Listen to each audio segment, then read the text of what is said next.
Amy Foster by Joseph Conrad. Kennedy is a country doctor and lives in Colebrook on the shores of East Bay. The high ground rising abruptly behind the red roofs of the little town crowds the quaint high street against the wall which defends it from the sea. Beyond the sea wall there curves for miles in a vast and regular sweep the barren beach of shingle, with the village of Brenzett standing out darkly across the water, a spire in a clump of trees. And still further out the perpendicular column of a lighthouse, looking in the distance no bigger than a lead pencil, marks the vanishing point of the land.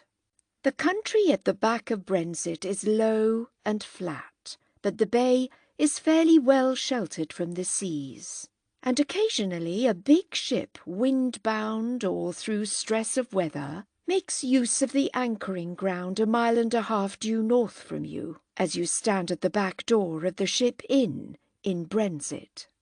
A dilapidated windmill nearby, lifting its shattered arms from a mound no loftier than a rubbish heap, and a Martello tower squatting at the water's edge 1/2 mile to the south of the coastguard cottages, are familiar to the skippers of small craft.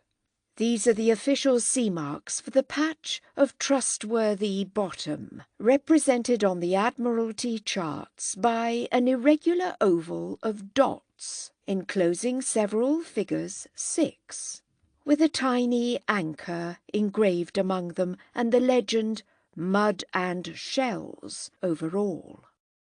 The brow of the upland overtops the square tower of the Colebrook church. The slope is green and looped by a white road. Ascending along this road you open a valley broad and shallow, a wide green trough of pastures and hedges, merging inland into a vista of purple tints and flowing lines closing the view. In this valley, down to Brenzett and Colebrook and up to Darnford, the market town 14 miles away, lies the practice of my friend Kennedy.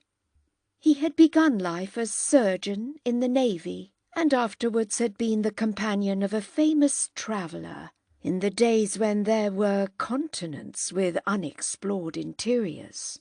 His papers on the fauna and flora made him known to scientific societies, and now he had come to a country practice from choice. The penetrating power of his mind, acting like a corrosive fluid, had destroyed his ambition, I fancy. His intelligence is of a scientific order, of an investigating habit, and of that unappeasable curiosity which believes that there is a particle of a general truth in every mystery. A good many years ago now, on my return from abroad, he invited me to stay with him. I came readily enough, and as he could not neglect his patients to keep me company, he took me on his rounds. 30 miles or so of an afternoon sometimes. I waited for him on the roads. The horse reached after the leafy twigs, and sitting in the dog-cart, I could hear Kennedy's laugh through the half-open door, left open of some cottage. He had a big, hearty laugh that would have fitted a man twice his size, a brisk manner, a bronzed face, and a pair of grey, profoundly attentive eyes. He had the talent of making people talk to him freely, and an inexhaustible patience in listening to their tales. One day, as we trotted out of a large village into a shady bit of road, I saw on our left hand a low, black cottage, with diamond panes in the windows, a creeper on the end wall, a roof of shingle and some roses climbing on the rickety trellis work of the tiny porch. Kennedy pulled up to a walk. A woman in full sunlight was throwing a dripping blanket over a line stretched between 2 old apple trees. And as the bob-tailed, long-necked chestnut, trying to get his head, jerked the left hand covered by a thick dogskin glove. The doctor raised his voice over the hedge. "How's your child, Amy?" I had the time to see her dull face, red, not with a mantling blush, but as if her flat cheeks had been vigorously slapped, and to take in the squat figure, the scanty, dusty brown hair drawn into a tight knot at the back of the head. She looked quite young. With a distinct catch in her breath, her voice sounded low and timid. He's well, thank you." We trotted again. "A young patient of yours?" I said. And the doctor, flicking the chestnut absently, muttered, "Her husband used to be." "She seems a dull creature," I remarked listlessly. "Precisely," said Kennedy. "She's very passive. It's enough to look at the red hands hanging at the end of those short arms, at those slow, prominent brown eyes to know the inertness of her mind. An inertness that one would think made it everlastingly safe from all the surprises of imagination. And yet which of us is safe? At any rate, such as you see her, she had enough imagination to fall in love. She's the daughter of one Isaac Foster, who from a small farmer has sunk into a shepherd. The beginning of his misfortunes dating from his runaway marriage with the cook of his widowed father, a well-to-do, apoplectic grazier, who passionately struck his name off his will, and had been heard to utter threats against his life. But this old affair, scandalous enough to serve as a motive for a Greek tragedy, arose from the similarity of their characters. There are other tragedies, less scandalous and of a subtler poignancy, arising from irreconcilable differences, and from that fear of the incomprehensible that hangs over all our heads, over all our heads. The tired chestnut dropped into a walk, and the rim of the sun, all red in a speckless sky, touched familiarly the smooth top of a ploughed rise near the road, as I had seen it times innumerable touch the distant horizon of the sea. The uniform brownness of the harrowed field glowed with a rosy tinge, as though the powdered clods had sweated out in minute pearls of blood the toil of uncounted ploughmen. From the edge of a copse, a wagon with 2 horses was rolling gently along the ridge. Raised above our heads upon the skyline, it loomed up against the red sun, triumphantly big, enormous, like a chariot of giants drawn by 2 slow-stepping steeds of legendary proportions. And the clumsy figure of the man plodding at the head of the leading horse projected itself on the background of the infinite with a heroic uncouthness. The end of his carter's whip quivered high up in the blue. Kennedy discoursed. "She's the eldest of a large family. At the age of 15 they put her out to service at the New Barnes farm. I attended Mrs. Smith, the tenant's wife, and saw that girl there for the first time. Mrs. Smith, a genteel person with a sharp nose, made her put on a black dress every afternoon. I don't know what induced me to notice her at all. There are faces that call your attention by a curious want of definiteness in their whole aspect.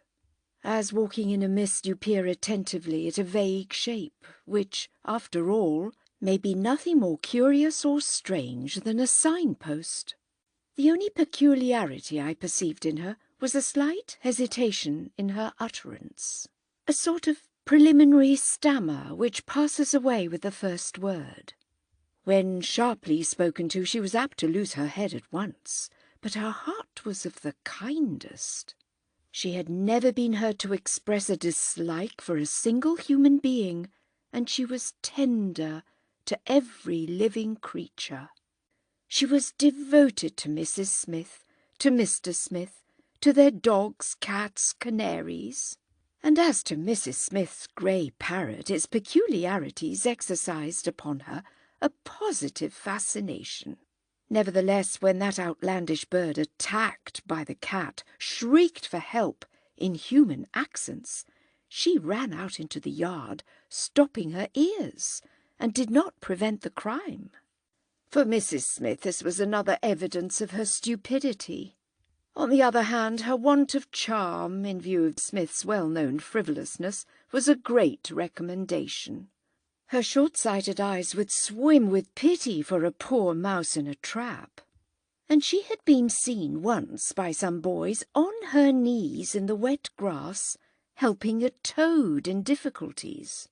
If it's true, as some German fellow has said, that without phosphorus there is no thought, it is still more true that there is no kindness of heart without a certain amount of imagination. She had some. She had even more than is necessary to understand suffering and to be moved by pity. She fell in love under circumstances that leave no room for doubt in the matter. For you need imagination to form a notion of beauty at all, and still more to discover your ideal in an unfamiliar shape.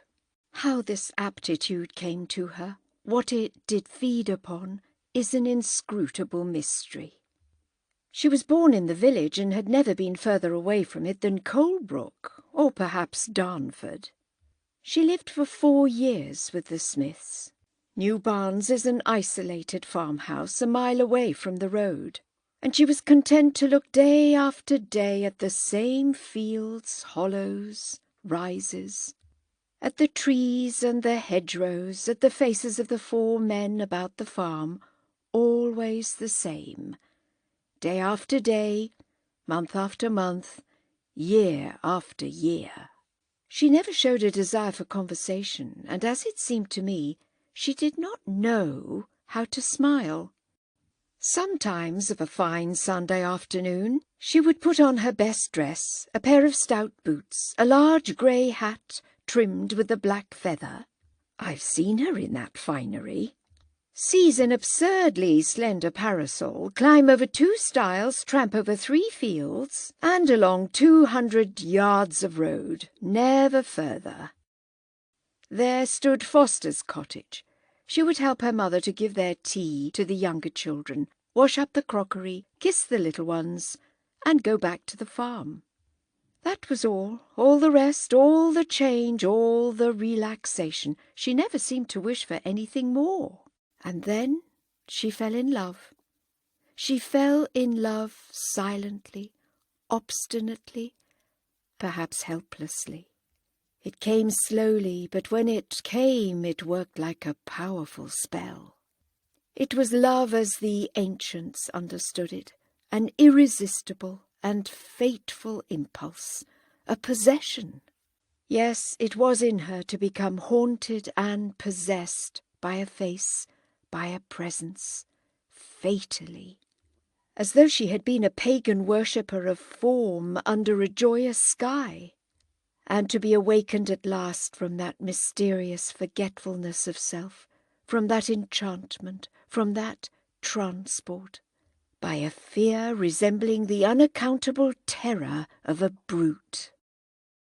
With the sun hanging low on its western limit, the expanse of the grasslands framed in the counter-scarps of the rising ground took on a gorgeous and sombre aspect. A sense of penetrating sadness, like that inspired by a grave strain of music, disengaged itself from the silence of the fields. The men we met walked past, slow, unsmiling, with downcast eyes, as if the melancholy of an overburdened earth had weighted their feet, bowed their shoulders, borne down their glances. "Yes," said the doctor to my remark, "one would think the earth is under a curse, since of all her children, these that cling to her the closest are uncouth in body, and as leaden of gait as if their very hearts were loaded with chains." But here, on this same road, you might have seen amongst these heavy men a being lithe, supple, and long-limbed, straight like a pine, with something striving upwards in his appearance, as though the heart within him had been buoyant. Perhaps it was only the force of the contrast, but when he was passing one of these villages here, the soles of his feet did not seem to me to touch the dust of the road. He vaulted over the stiles, paced these slopes with a long, elastic stride that made him noticeable at a great distance, and had lustrous black eyes. He was so different from the mankind around that with his freedom of movement, his soft, a little startled glance, his olive complexion and graceful bearing, his humanity suggested to me the nature of a woodland creature. He came from there. The doctor pointed with his whip, and from the summit of the descent, seen over the rolling tops of the trees, in a park by the side of the road, appeared the level sea far below us, like the floor of an immense edifice inlaid with bands of dark ripple, with still trails of glitter, ending in a belt of glassy water at the foot of the sky. The light blur of smoke from an invisible steamer faded on the great clearness of the horizon like the mist of a breath on a mirror, and inshore the white sails of a coaster, with the appearance of disentangling themselves slowly from under the branches, floated clear of the foliage of the trees. "Shipwrecked in the bay?" I said. Yes, he was a castaway, a poor emigrant from Central Europe bound to America, and washed ashore here in a storm. And for him who knew nothing of the earth, England was an undiscovered country. It was some time before he learned its name, and for all I know he might have expected to find wild beasts or wild men here. When, crawling in the dark over the sea-wall, he rolled down the other side into a dike, where it was another miracle he didn't get drowned. But he struggled instinctively like an animal under a net, and this blind struggle threw him out into a field. He must have been, indeed, of a tougher fibre than he looked to withstand, without expiring such buffetings, the violence of his exertions, and so much fear. Later on, in his broken English that resembled curiously the speech of a young child, he told me himself that he put his trust in God, believing he was no longer in this world. And truly, he would add, how was he to know? He fought his way against the rain and the gale on all fours, and crawled at last among some sheep huddled close under the lee of a hedge. They ran off in all directions, bleating in the darkness, and he welcomed the first familiar sound he heard on these shores. It must have been 2 in the morning then, and this is all we know of the manner of his landing, though he did not arrive unattended by any means. Only his grisly company did not begin to come ashore till much later in the day. The doctor gathered the reins, clicked his tongue, we trotted down the hill. Then, turning almost directly a sharp corner into the High Street, we rattled over the stones and were home. Late in the evening, Kennedy, breaking a spell of moodiness that had come over him, returned to the story. Smoking his pipe, he paced the long room from end to end. A reading lamp concentrated all its light upon the papers on his desk, and, sitting by the open window, I saw, after the windless, scorching day, the frigid splendour of a hazy sea lying motionless under the moon. Not a whisper, not a splash, not a stir of the shingle, not a footstep, not a sigh came up from the earth below. Never a sign of life but the scent of climbing jasmine. and Kennedy's voice, speaking behind me, passed through the wide casement to vanish outside in a chill and sumptuous stillness. The relations of shipwrecks in the olden time tell us of much suffering. Often the castaways were only saved from drowning to die miserably from starvation on a barren coast.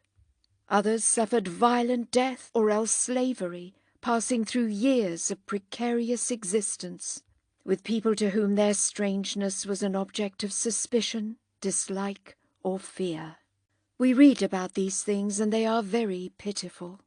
It is indeed hard upon a man to find himself a lost stranger, helpless, incomprehensible, and of a mysterious origin, in some obscure corner of the earth. Yet amongst all the adventurers, shipwrecked in all the wild parts of the world, there is not one, it seems to me, that ever had to suffer a fate so simply tragic as the man I am speaking of, the most innocent of adventurers, cast out by the sea in the bight of this bay, almost within sight from this very window. He did not know the name of his ship. Indeed, in the course of time we discovered he did not even know that ships had names, like Christian people. And when one day from the top of the Talford Hill he beheld the sea lying open to his view, his eyes roamed afar, lost in an air of wild surprise, as though he had never seen such a sight before, and probably he had not. As far as I could make out, he had been hustled together with many others on board an emigrant ship lying at the mouth of the Elbe. Too bewildered to take note of his surroundings, too weary to see anything, too anxious to care. They were driven below into the 'tween-deck and battened down from the very start.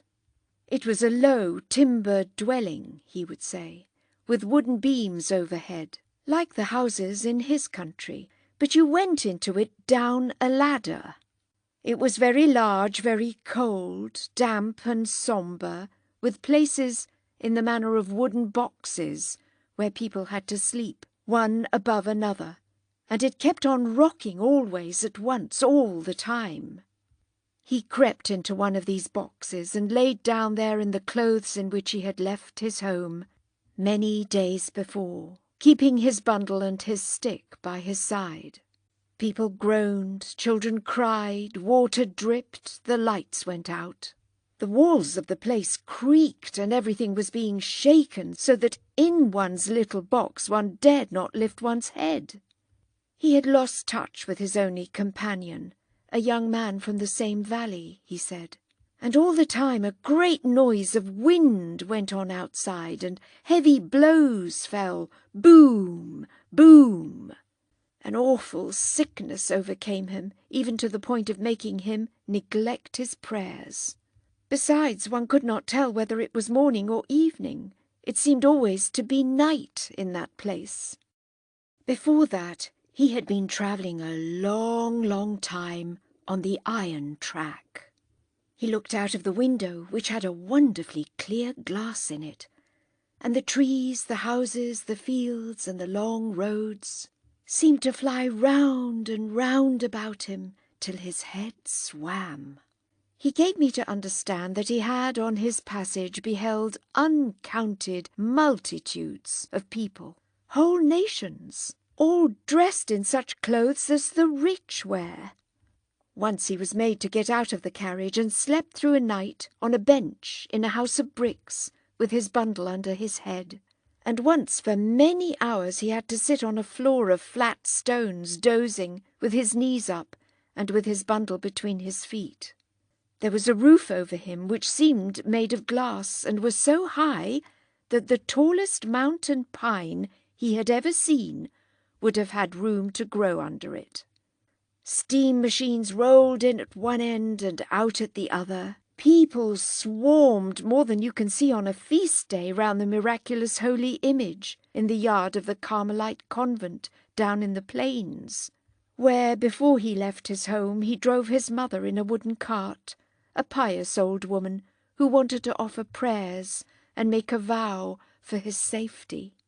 He could not give me an idea of how large and lofty and full of noise and smoke and gloom and clang of iron the place was, but someone had told him it was called Berlin. Then they rang a bell, and another steam machine came in, and again he was taken on and on through a land that wearied his eyes by its flatness, without a single bit of a hill to be seen anywhere. One more night he spent shut up in a building like a good stable, with a litter of straw on the floor, guarding his bundle amongst a lot of men of whom not one could understand a single word he said. In the morning they were all led down to the stony shores of an extremely broad, muddy river, flowing not between hills but between houses that seemed immense.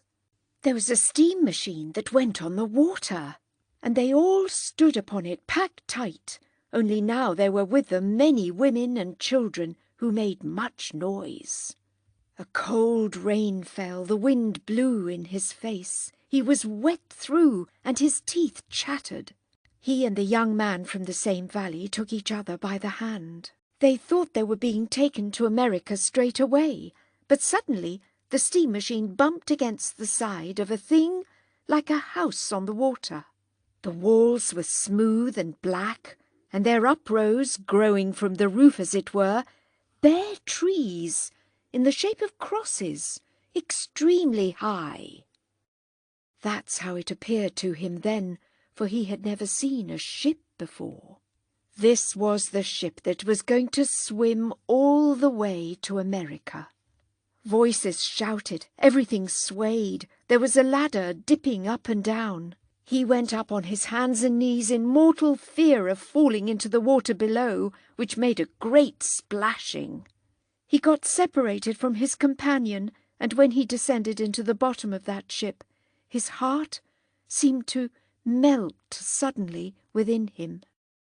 It was then also, as he told me, that he lost contact for good and all with one of those 3 men who the summer before had been going about through all the little towns in the foothills of his country. They would arrive on market days, driving in a peasant's cart, and would set up an office in an inn or some other Jew's house. There were 3 of them, of whom one with a long beard looked venerable, and they had red cloth collars round their necks and gold lace on their sleeves, like government officials. They sat proudly behind a long table, and in the next room, so that the common people shouldn't hear, they kept a cunning telegraph machine, through which they could talk to the Emperor of America. The fathers hung about the door, but the young men of the mountains would crowd up to the table, asking many questions, for there was work to be got all the year round at $3 a day in America, and no military service to do. But the American Kaiser would not take everybody. Oh, no. He himself had a great difficulty in getting accepted, and the venerable man in uniform had to go out of the room several times to work the telegraph on his behalf. The American Kaiser engaged him at last at $3, he being young and strong. However, many able young men backed out, afraid of the great distance. Besides, those only who had some money could be taken. There were some who sold their huts and their lands because it cost a lot of money to get to America. But then, once there, you had $3 a day, and if you were clever, you could find places where true gold could be picked up on the ground. His father's house was getting over full. 2 of his brothers were married and had children. He promised to send money home from America by post twice a year. His father sold an old cow, a pair of piebald mountain ponies of his own raising, and a cleared plot of fair pasture land on the sunny slope of a pine-clad pass, to a Jew innkeeper in order to pay the people of the ship that took men to America to get rich in a short time. He must have been a real adventurer at heart, for how many of the greatest enterprises in the conquest of the earth had for their beginning just such a bargaining away of the paternal cow for the mirage of true gold far away. I have been telling you more or less in my own words what I learned fragmentarily in the course of 2 or 3 years, during which I seldom missed an opportunity of a friendly chat with him. He told me the story of his adventure with many flashes of white teeth and lively glances of black eyes, at first in a sort of anxious baby talk, then, as he acquired the language, with great fluency, but always with that singing, soft, and at the same time vibrating intonation that instilled a strangely penetrating power into the sound of the most familiar English words, as if they had been the words of an unearthly language. And he always would come to an end with many emphatic shakes of his head upon that awful sensation of his heart melting within him directly he set foot on board that ship. Afterwards there seemed to come for him a period of blank ignorance, at any rate as to facts. No doubt he must have been abominably seasick and abominably unhappy, this soft and passionate adventurer, taken thus out of his knowledge, and feeling bitterly as he lay in his emigrant bunk his utter loneliness, for his was a highly sensitive nature. The next thing we know of him for certain is that he had been hiding in Hammond's pig pound by the side of the road to Norton, 6 miles, as the crow flies from the sea. Of these experiences he was unwilling to speak. They seemed to have seared into his soul a sombre sort of wonder and indignation. Through the rumours of the countryside, which lasted for a good many days after his arrival, we know that the fishermen of West Colebrook had been disturbed and startled by heavy knocks against the walls of weatherboard cottages, and by a voice crying piercingly strange words in the night. Several of them turned out even, but no doubt he had fled in sudden alarm at their rough, angry tones hailing each other in the darkness. A sort of frenzy must have helped him up the steep Norton Hill. It was he, no doubt, who early the following morning had been seen lying, in a swoon I should say, on the roadside grass by the Brenzett carrier, who actually got down to have a nearer look, but drew back, intimidated by the perfect immobility, and by something queer in the aspect of that tramp sleeping so still under the showers. As the day advanced, some children came dashing into school at Norton in such a fright that the schoolmistress went out and spoke indignantly to a horrid-looking man on the road. He edged away, hanging his head for a few steps, and then suddenly ran off with extraordinary fleetness. The driver of Mr. Bradley's milk cart made no secret of it, that he had lashed with his whip at a hairy sort of gypsy fellow, who, jumping up at a turn of the road by the vents, made a snatch at the pony's bridle.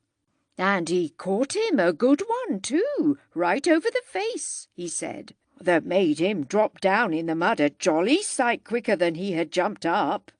But it was a good half a mile before he could stop the pony. Maybe that in his desperate endeavours to get help, and in his need to get in touch with someone, the poor devil had tried to stop the cart. Also 3 boys confessed afterwards to throwing stones at a funny tramp, knocking about all wet and muddy, and it seemed very drunk, in the narrow deep lane by the lime kilns. All this was the talk of 3 villages for days. But we have Mrs. Finn's, the wife of Smith's waggoner, unimpeachable testimony that she saw him get over the low wall of Hammond's pig pound and lurch straight at her, babbling aloud in a voice that was enough to make one die of fright. Having the baby with her in a perambulator, Mrs. Finn called out to him to go away, and as he persisted in coming nearer, she hit him courageously with her umbrella over the head, and without once looking back, ran like the wind with the perambulator as far as the first house in the village. She stopped then, out of breath, and spoke to old Lewis, hammering there at a heap of stones. And the old chap, taking off his immense black wire goggles, got up on his shaky legs to look where she pointed.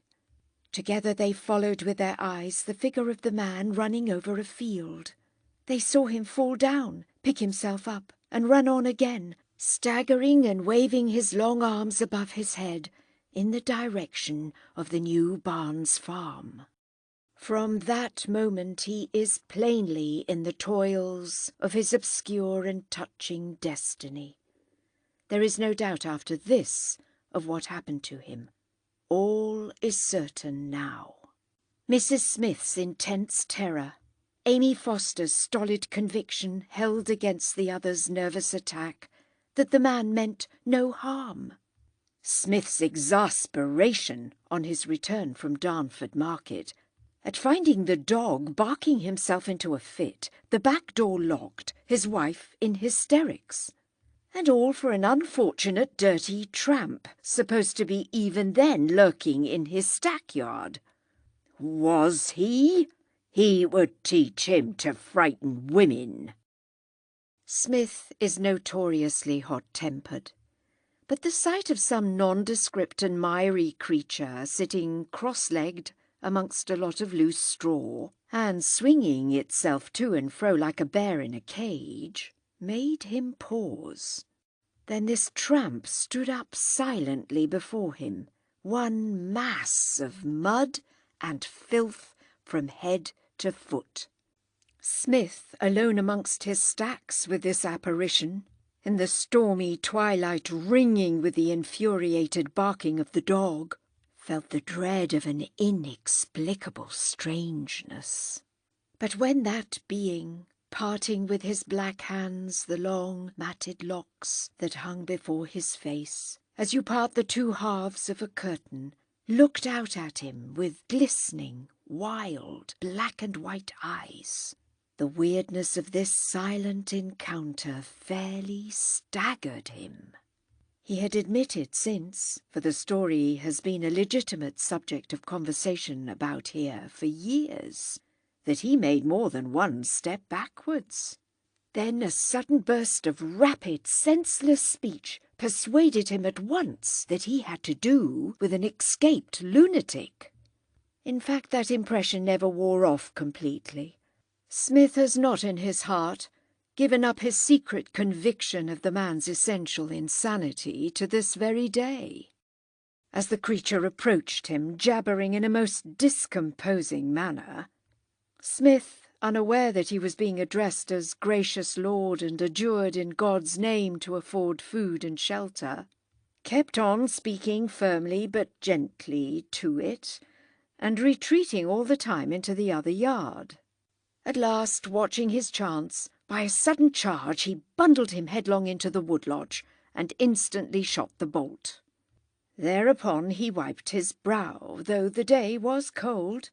He had done his duty to the community by shutting up a wandering and probably dangerous maniac.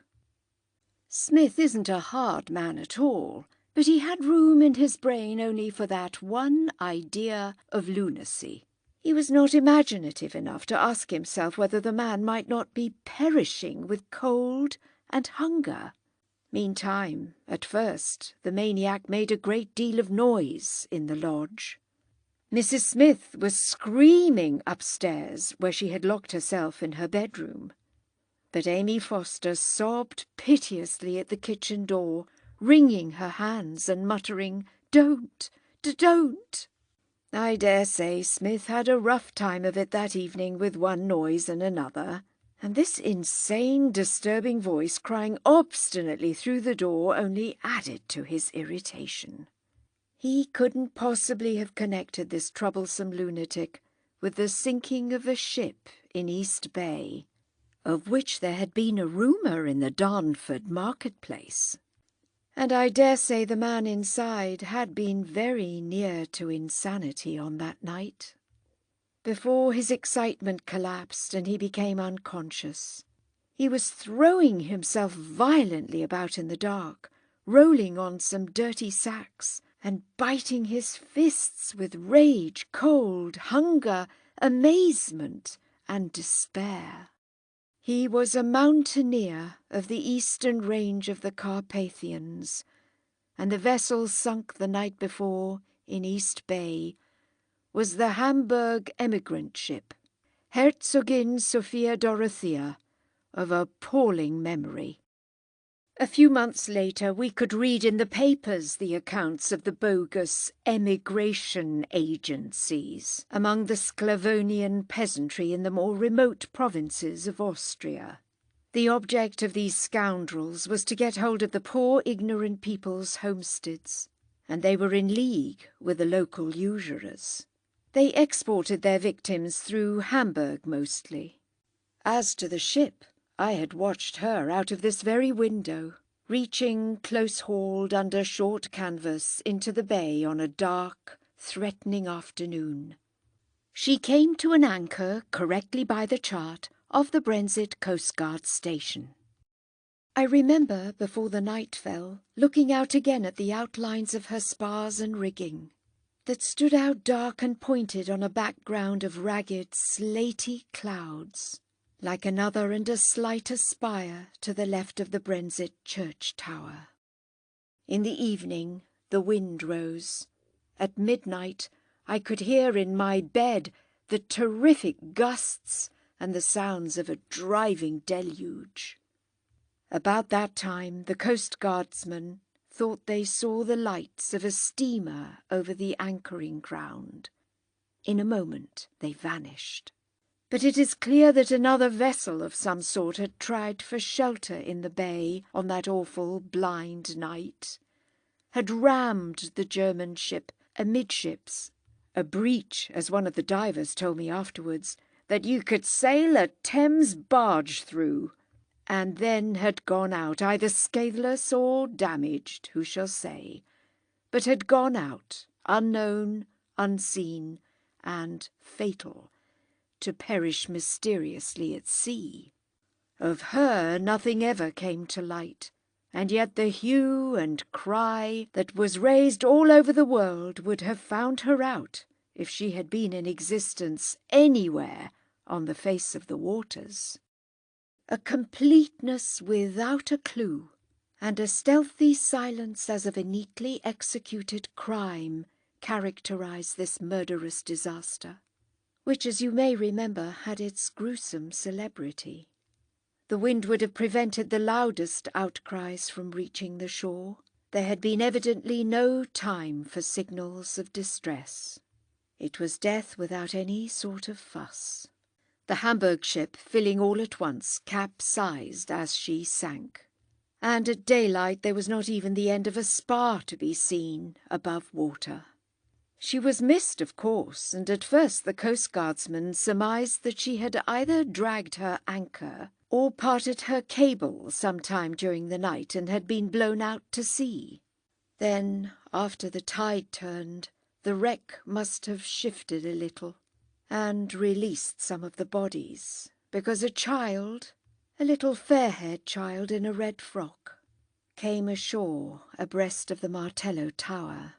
By the afternoon you could see along 3 miles of beach, dark figures with bare legs dashing in and out of the tumbling foam, and rough-looking men, women with hard faces, children, mostly fair-haired, were being carried, stiff and dripping, on stretchers, on wattles, on ladders, in a long procession past the door of the ship inn to be laid out in a row under the north wall of the Brenzett church. Officially, the body of the little girl in the red frock is the first thing that came ashore from that ship. But I have patients amongst the seafaring population of West Coldbrook, and unofficially I am informed that very early that morning 2 brothers, who went down to look after their cobble hauled up on the beach, found a good way from Brenzett an ordinary ship's hen coop, lying high and dry on the shore with 11 drowned ducks inside. Their families ate the birds, and the hen coop was split into firewood with a hatchet. It is possible that a man, supposing he happened to be on deck at the time of the accident, might have floated ashore on that hen coop. He might. I admit it is improbable, but there was the man. And for days, nay, for weeks, it didn't enter our heads that we had amongst us the only living soul that had escaped from that disaster. The man himself, even when he learned to speak intelligibly, could tell us very little. He remembered he had felt better after the ship had anchored, I suppose, and that the darkness, the wind and the rain took his breath away. This looks as if he had been on deck some time during that night. But we mustn't forget he had been taken out of his knowledge, that he had been seasick and battened down below for 4 days, that he had no general notion of a ship or of the sea, and therefore could have no definite idea of what was happening to him. The rain, the wind, the darkness he knew. He understood the bleating of the sheep, and he remembered the pain of his wretchedness and misery, his heartbroken astonishment that it was neither seen nor understood, his dismay at finding all the men angry and all the women fierce. He had approached them as a beggar, it is true, he said. But in his country, even if they gave nothing, they spoke gently to beggars. The children in his country were not taught to throw stones at those who asked for compassion. Smith's strategy overcame him completely. The wood lodge presented the horrible aspect of a dungeon. What would be done to him next? No wonder that Amy Foster appeared to his eyes with the aureole of an angel of light. The girl had not been able to sleep for thinking of the poor man, and in the morning, before the Smiths were up, she slipped out across the backyard. Holding the door of the wood lodge ajar, she looked in and extended to him half a loaf of white bread. "Such bread as the rich eat in my country," he used to say. At this he got up slowly from amongst all sorts of rubbish, stiff, hungry, trembling, miserable and doubtful. "Can you eat this?" she asked in her soft and timid voice. He must have taken her for a gracious lady. He devoured ferociously, and tears were falling on the crust. Suddenly he dropped the bread, seized her wrist, and imprinted a kiss on her hand. She was not frightened. Through his forlorn condition she had observed that he was good-looking. She shut the door and walked back slowly to the kitchen. Much later on she told Mrs. Smith, who shuddered at the bare idea of being touched by that creature. Through this act of impulsive pity he was brought back again within the pale of human relations with his new surroundings. He never forgot it, never. That very same morning old Mr. Swafer, Smith's nearest neighbour, came over to give his advice, and ended by carrying him off. He stood unsteady on his legs, meek and caked over in half-dried mud, while the 2 men talked around him in an incomprehensible tongue. Mrs. Smith had refused to come downstairs till the madman was off the premises. Amy Foster, far from within the dark kitchen, watched through the open back door, and he obeyed the signs that were made to him to the best of his ability. But Smith was full of mistrust. "Mind, sir, it may be all his cunning," he cried repeatedly in a tone of warning. When Mr. Swafer started the mare, the deplorable being sitting humbly by his side, through weakness, nearly fell out over the back of the high 2-wheeled cart. Swafer took him straight home, and it is then that I come upon the scene. I was called in by the simple process of the old man beckoning to me with his forefinger over the gate of his house, as I happened to be driving past. I got down, of course. "I've got something here," he mumbled, leading the way to an outhouse at a little distance from his other farm buildings. It was there that I saw him first, in a long, low room taken upon the space of that sort of coach-house. It was bare and whitewashed, with a small square aperture glazed with one cracked, dusty pane at its further end. He was lying on his back upon a straw pallet. They had given him a couple of horse blankets, and he seemed to have spent the remainder of his strength in the exertion of cleaning himself. He was almost speechless. His quick breathing under the blankets pulled up to his chin, his glittering, restless black eyes, reminded me of a wild bird caught in a snare. While I was examining him, old Swafer stood silently by the door, passing the tips of his fingers along his shaven upper lip. I gave some directions, promised to send a bottle of medicine, and naturally made some inquiries. "Smith caught him in the stackyard at New Barnes," said the old chap, in his deliberate, unmoved manner, and as if the other had been indeed a sort of wild animal. "That's how I came by him. Quite a curiosity, isn't he? Now tell me, Doctor, you've been all over the world. Don't you think that's a bit of a Hindu we've got hold of here?" I was greatly surprised. His long black hair scattered over the straw bolster contrasted with the olive pallor of his face. It occurred to me he might be a Basque. It didn't necessarily follow that he should understand Spanish, but I tried him with the few words I know, and also with some French. The whispered sounds I caught by bending my ear to his lips puzzled me utterly. That afternoon, the young ladies from the rectory, one of them read Goethe with a dictionary, and the other had struggled with Dante for years, coming to see Miss Swafer, tried their German and Italian on him from the doorway. They retreated, just the least bit scared by the flood of passionate speech which, turning on his palate, he let out at them. They admitted that the sound was pleasant, soft, musical, but in conjunction with his looks, perhaps, it was startling, so excitable, so utterly unlike anything one had ever heard. The village boys climbed up the bank to have a peep through the little square aperture. Everybody was wondering what Mr. Swafer would do with him. He simply kept him. Swafer would be called eccentric were he not so much respected.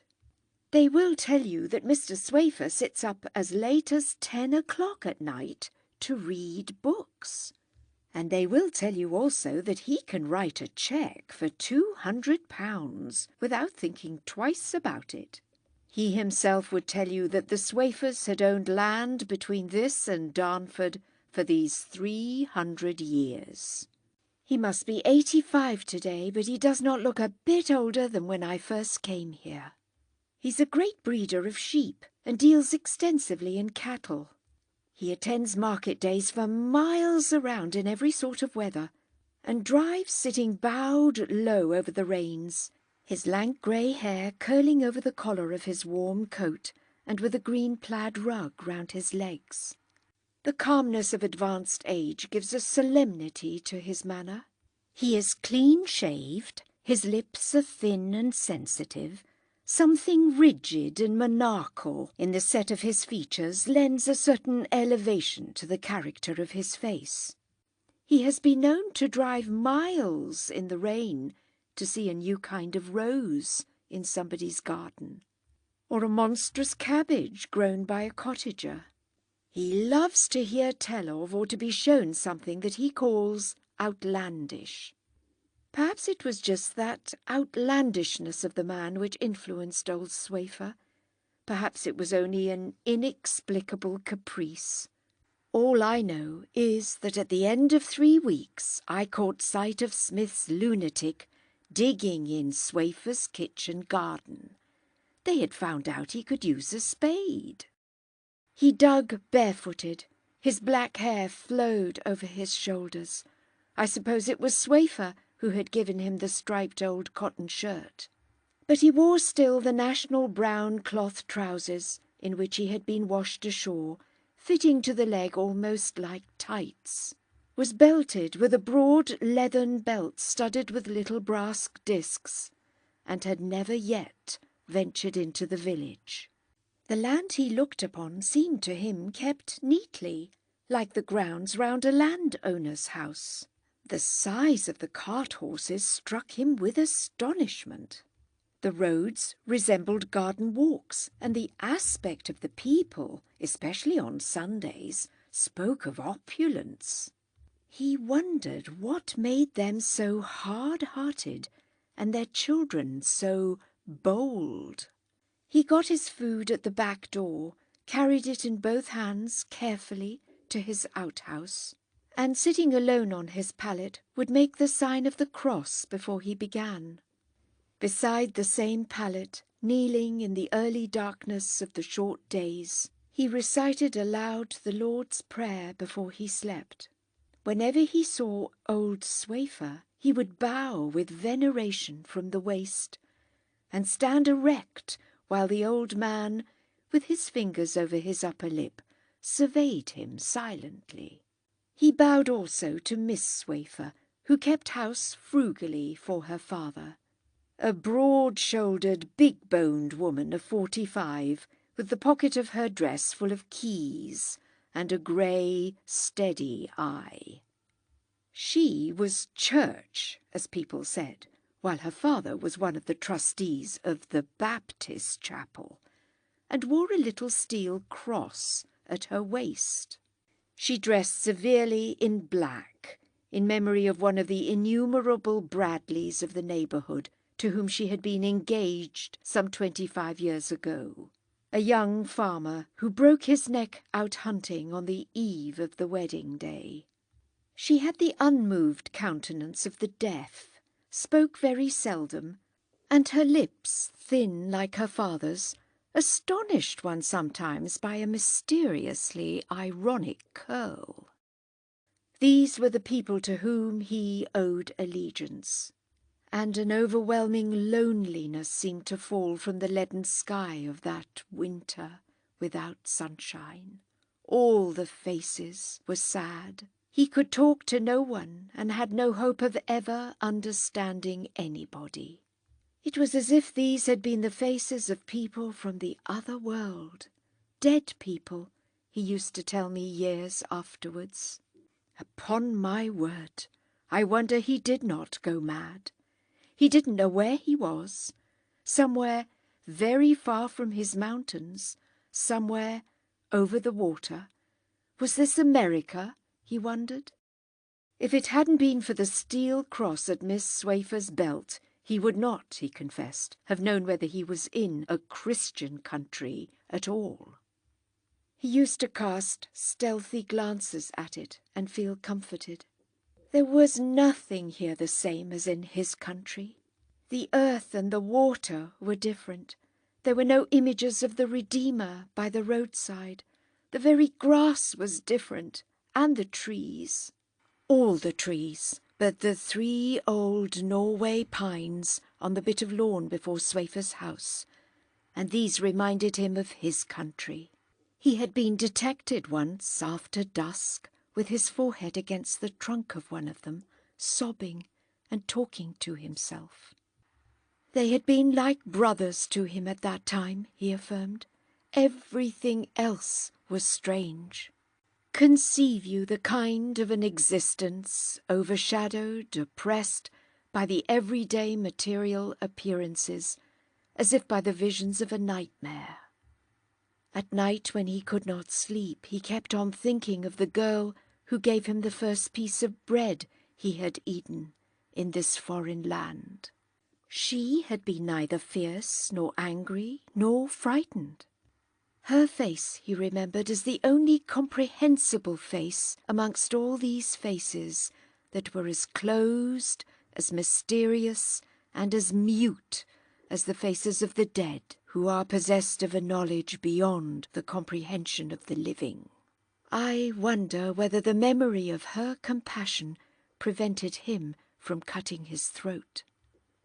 But there, I suppose I am an old sentimentalist, and forget the instinctive love of life which it takes all the strength of an uncommon despair to overcome. He did the work which was given him with an intelligence which surprised old Swafer. By and by it was discovered that he could help at the ploughing, could milk the cows, feed the bullocks in the cattle yard, and was of some use with the sheep.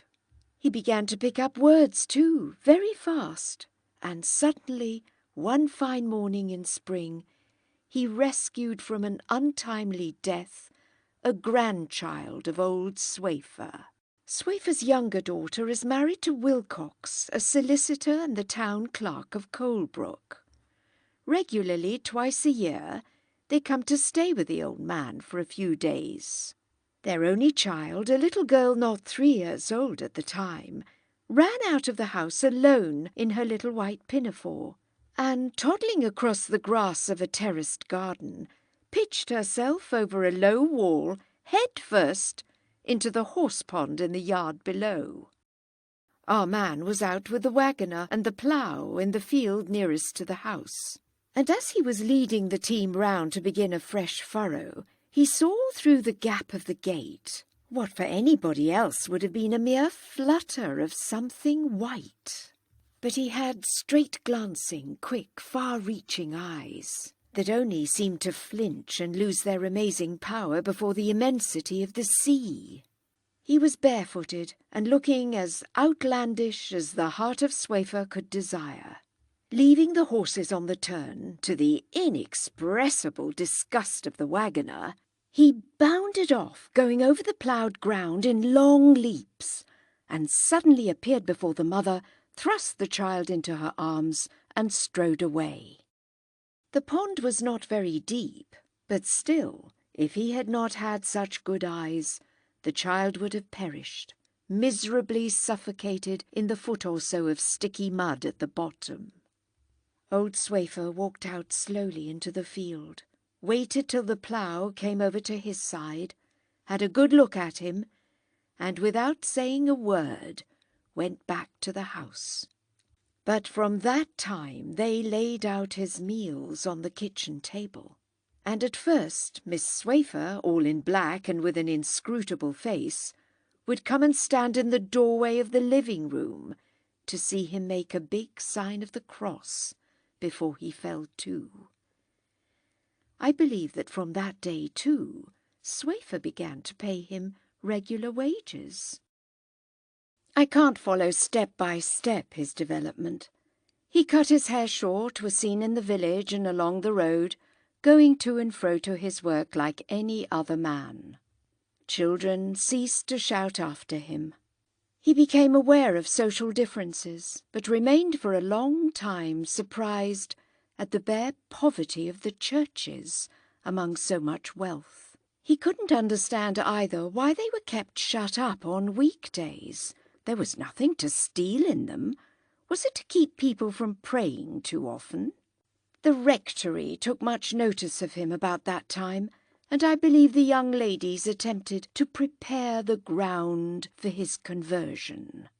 They could not, however, break him of his habit of crossing himself, but he went so far as to take off the string with a couple of brass medals the size of a sixpence, a tiny metal cross, and a square sort of scapulary which he wore round his neck.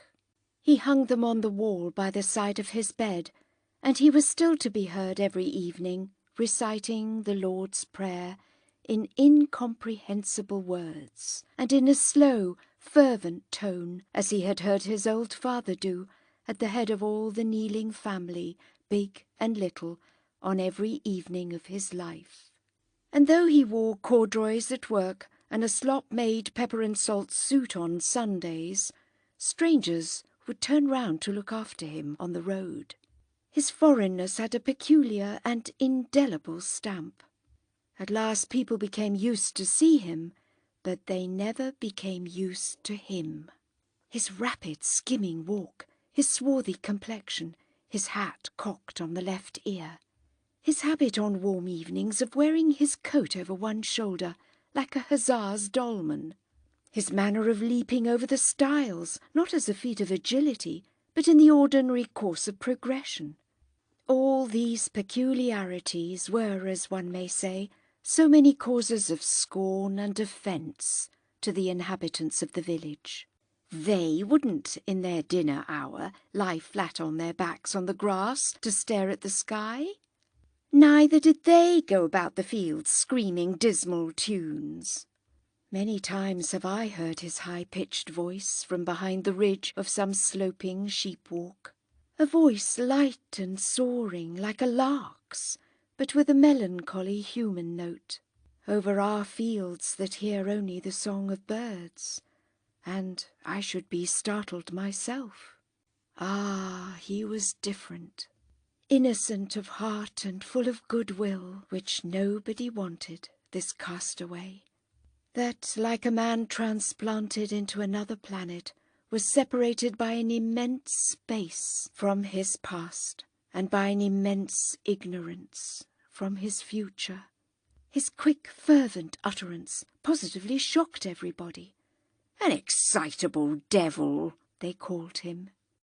One evening in the tap-room of the Coach and Horses, having drunk some whisky, he upset them all by singing a love song of his country. They hooted him down, and he was pained. But Preble, the lame wheelwright, and Vincent, the fat blacksmith, and the other notables too, wanted to drink their evening beer in peace. On another occasion he tried to show them how to dance. The dust rose in clouds from the sanded floor. He leaped straight up amongst the deal tables, struck his heels together, squatted on one heel in front of old Peeble, shooting out the other leg, uttered wild and exulting cries, jumped up to whirl on one foot, snapping his fingers above his head, and a strange carter who was having a drink in there began to swear, and cleared out, with his half-pint in his hand, into the bar. But when suddenly he sprang upon a table and continued to dance among the glasses, the landlord interfered. He didn't want any acrobat tricks in the tap-room. They laid their hands on him. Having had a glass or two, Mr. Swafer's foreigner tried to expostulate, was ejected forcibly, got a black eye. I believe he felt the hostility of his human surroundings, but he was tough in spirit too, as well as in body. Only the memory of the sea frightened him with that vague terror that is left by a bad dream. His home was far away, and he did not want now to go to America. I had often explained to him that there is no place on earth where true gold can be found, lying ready and to be got for the trouble of the picking up. How then, he asked, could he ever return home with empty hands, when there had been sold a cow, 2 ponies, and a bit of land to pay for his going? His eyes would fill with tears, and averting them from the immense shimmer of the sea, he would throw himself face down on the grass. But sometimes, cocking his hat with a little conquering air, he would defy my wisdom. He had found his bit of true gold. That was Amy Foster's heart, which was a golden heart, and soft to people's misery, he would say, in the accents of overwhelming conviction. He was called Yanko. He had explained that this meant Little John. But as he would also repeat very often that he was a mountaineer, some word sounding in the dialect of his country like Goorall, he got it for his surname. And this is the only trace of him that the succeeding ages may find in the marriage register of the parish. There it stands, Yanko Goorall, in the rector's handwriting. The crooked cross made by the castaway, a cross whose tracing no doubt seemed to him the most solemn part of the whole ceremony, is all that remains now to perpetuate the memory of his name. His courtship had lasted some time, ever since he got his precarious footing in the community. It began by his buying for Amy Foster a green satin ribbon in Darnford. This was what you did in his country. You bought a ribbon at a Jew's stall on a fair day. I don't suppose the girl knew what to do with it, but he seemed to think that his honourable intentions could not be mistaken. It was only when he declared his purpose to get married that I fully understood how. For 100 futile and inappreciable reasons, how, shall I say odious, he was to all the countryside. Every old woman in the village was up in arms. Smith, coming upon him near the farm, promised to break his head for him if he found him about again. But he twisted his little black moustache with such a bellicose air, and rolled such big, black, fierce eyes at Smith, that this promise came to nothing. Smith, however, told the girl that she must be mad to take up with a man who was surely wrong in his head. All the same, when she heard him in the gloaming whistle from beyond the orchard a couple of bars of a weird and mournful tune, she would drop whatever she had in her hand. She would leave Mrs. Smith in the middle of a sentence, and she would run out to his call. Mrs. Smith called her a shameless hussy. She answered nothing. She said nothing at all to anybody, and went on her way as if she had been deaf. She and I alone, all in the land, I fancy, could see his very real beauty. He was very good-looking and most graceful in his bearing, with that something wild, as of a woodland creature, in his aspect.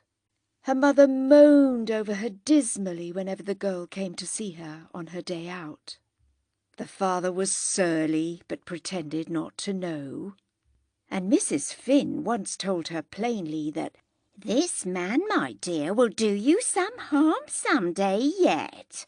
And so it went on. They could be seen on the roads, she tramping stolidly in her finery, grey dress, black feather, stout boots, prominent white cotton gloves that caught your eye 100 yards away, and he, his coat slung picturesquely over one shoulder, pacing by her side, gallant of bearing, and casting tender glances upon the girl with the golden heart. I wonder whether he saw how plain she was.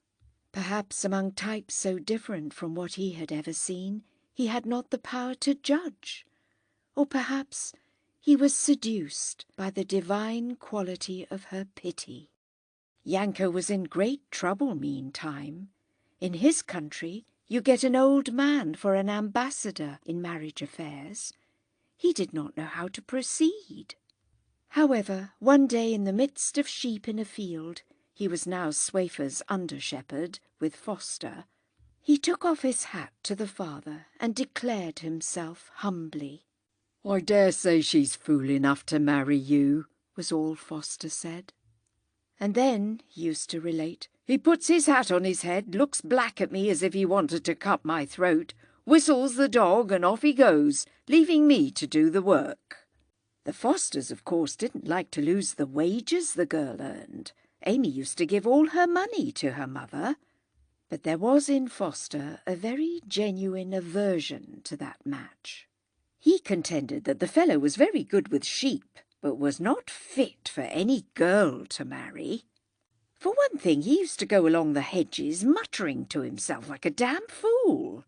And then these foreigners behave very queerly to women sometimes.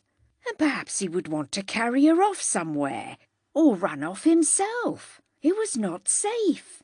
He preached it to his daughter that the fellow might ill-use her in some way. She made no answer. It was, they said in the village, as if the man had done something to her. People discussed the matter. It was quite an excitement, and the two went on walking out together in the face of opposition. Then something unexpected happened. I don't know whether old Swafer ever understood how much he was regarded in the light of a father by his foreign retainer. Anyway, the relation was curiously feudal. So when Yanko asked formally for an interview, and the Miss too, he called the severe, deaf Miss Swafer simply Miss, it was to obtain their permission to marry. Swafer heard him unmoved, dismissed him by a nod, and then shouted the intelligence into Miss Swafer's best ear. She showed no surprise and only remarked grimly in a veiled blank voice, "He certainly won't get any other girl to marry him." It is Miss Swafer who has all the credit of the munificence. But in a very few days it came out that Mr. Swafer had presented Yanko with a cottage. The cottage you've seen this morning, and something like an acre of ground, had made it over to him in absolute property. Wilcox expedited the deed, and I remember him telling me he had a great pleasure in making it ready. It recited, "In consideration of saving the life of my beloved grandchild, Bertha Wilcox." Of course, after that, no power on earth could prevent them from getting married. Her infatuation endured. People saw her going out to meet him in the evening. She stared with unblinking, fascinated eyes up the road where he was expected to appear, walking freely with a swing from the hip and humming one of the love tunes of his country. When the boy was born, he got elevated at the Coach and Horses, essayed again a song and a dance, and was again ejected. People expressed their commiseration for a woman married to that jack-in-the-box. He didn't care. There was a man now, he told me boastfully, to whom he could sing and talk in the language of his country, and show how to dance by and by.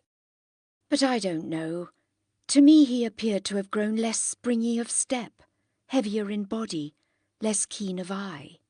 Imagination, no doubt, but it seems to me now as if the net of fate had been drawn closer round him already. One day I met him on the footpath over the Talford Hill. He told me that women were funny. I had heard already of domestic differences. People were saying that Amy Foster was beginning to find out what sort of man she had married. He looked upon the sea with indifferent, unseeing eyes. His wife had snatched the child out of his arms one day, as he sat on the doorstep crooning to it a song such as the mothers sing to babies in his mountains. She seemed to think he was doing it some harm. Women are funny. And she'd objected to him praying aloud in the evening. Why? He expected the boy to repeat the prayer aloud after him by and by, as he used to do after his old father when he was a child in his own country. And I discovered he longed for their boy to grow up so that he could have a man to talk with in that language that to our ears sounded so disturbing, so passionate, and so bizarre. Why his wife should dislike the idea he couldn't tell. But that would pass, he said, and tilting his head knowingly, he tapped his breastbone to indicate that she had a good heart, not hard, not fierce, open to compassion, charitable to the poor. I walked away thoughtfully. I wondered whether his difference, his strangeness, were not penetrating with repulsion that dull nature they had begun by irresistibly attracting. I wondered. The doctor came to the window and looked out at the frigid splendour of the sea, immense in the haze, as if enclosing all the earth with all the hearts lost among the passions of love and fear. "Physiologically now," he said, turning away abruptly, "it was possible. It was possible." He remained silent, then went on. At all events, the next time I saw him, he was ill, lung trouble. He was tough, but I dare say he was not acclimatized as well as I had supposed. It was a bad winter, And of course these mountaineers do get fits of homesickness, and a state of depression would make him vulnerable. He was lying half-dressed on a couch downstairs. A table covered with a dark oilcloth took up all the middle of the little room. There was a wicker cradle on the floor, a kettle spouting steam on the hob, and some child's linen lay drying on the fender. The room was warm, but the door opens right into the garden, as you noticed, perhaps. He was very feverish and kept on muttering to himself. She sat on a chair and looked at him fixedly across the table with her brown, blurred eyes. "Why don't you have him upstairs?" I asked. With a start and a confused stammer, she said, I couldn't sit with him upstairs, sir." I gave her certain directions, and going outside, I said again that he ought to be in bed upstairs. She wrung her hands. I couldn't. He keeps on saying something, I don't know what." With the memory of all the talk against the man that had been dinned into her ears, I looked at her narrowly. I looked into her short-sighted eyes, at her dumb eyes that once in her life had seen an enticing shape, but seemed staring at me to see nothing at all now. But I saw she was uneasy. "What's the matter with him?" she asked in a sort of vacant trepidation. "He doesn't look very ill. I never did see anybody look like this before." "Do you think," I asked indignantly, "he is shamming?" "I can't help it, sir," she said stolidly. And suddenly she clapped her hands and looked right and left. "And there's the baby. I'm so frightened. He wanted me just now to give him the baby. I can't understand what he says to it." "Can't you ask a neighbour to come in tonight?" I asked. "Please, sir, nobody seems to care to come," she muttered, dully resigned all at once. I impressed upon her the necessity of the greatest care, and then had to go. There was a good deal of sickness that winter. "Oh, I hope he won't talk," she exclaimed softly, just as I was going away. I don't know how it is I did not see, but I didn't. And yet, turning in my trap, I saw her, lingering before the door, very still, and as if meditating a flight up the miry road. Towards the night his fever increased. He tossed, moaned, and now and then muttered a complaint. And she sat with the table between her and the couch, watching every movement and every sound, with the terror, the unreasonable terror of that man she could not understand, creeping over her. She had drawn the wicker cradle close to her feet. There was nothing in her now but the maternal instinct, and that unaccountable fear. Suddenly coming to himself, parched, he demanded a drink of water. She did not move. She had not understood, though he may have thought he was speaking in English. He waited, looking at her, burning with fever, amazed at her silence and immobility, and then he shouted impatiently, "Water! Give me water!" She jumped to her feet, snatched up the child, and stood still. He spoke to her, and his passionate remonstrances only increased her fear of that strange man. I believe he spoke to her for a long time, entreating, wondering, pleading, ordering, I suppose. She says she bore it as long as she could, and then a gust of rage came over him. He sat up and called out terribly one word, some word. Then he got up as though he hadn't been ill at all, she says, and as in fevered dismay, indignation and wonder he tried to get to her round the table, she simply opened the door and ran out with the child in her arms. She heard him call twice after her down the road in a terrible voice, and fled. Ah, but you should have seen, stirring behind the dull, blurred glance of those eyes, the spectre of the fear which had hunted her on that night. 3 miles and a half to the door of Foster's cottage. I did, the next day. And it was I who found him lying face down and his body in a puddle just outside the little wicket gate. I had been called out that night to an urgent case in the village, and on my way home at daybreak passed by the cottage. The door stood open. My man helped me to carry him in. We laid him on the couch. The lamp smoked, the fire was out, the chill of the stormy night oozed from the cheerless yellow paper on the wall. "Amy!" I called aloud, and my voice seemed to lose itself in the emptiness of this tiny house, as if I had cried in a desert. He opened his eyes. "Gone," he said distinctly. I had only asked for water, only for a little water. He was muddy. I covered him up and stood waiting in silence, catching a painfully gasped word now and then. They were no longer in his own language. The fever had left him, taking with it the heat of life. And with his panting breast and lustrous eyes, he reminded me again of a wild creature under the net, of a bird caught in a snare. She had left him. She had left him, sick, helpless, thirsty. The spear of the hunter had entered his very soul. "Why?" he cried, in the penetrating and indignant voice of a man calling to a responsible maker. A gust of wind and a swish of rain answered.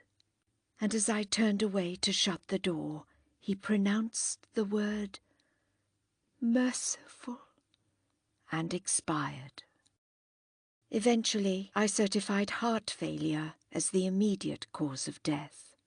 His heart must have indeed failed him, or else he might have stood this night of storm and exposure too. I closed his eyes and drove away. Not very far from the cottage I met Foster, walking sturdily between the dripping hedges, with his collie at his heels.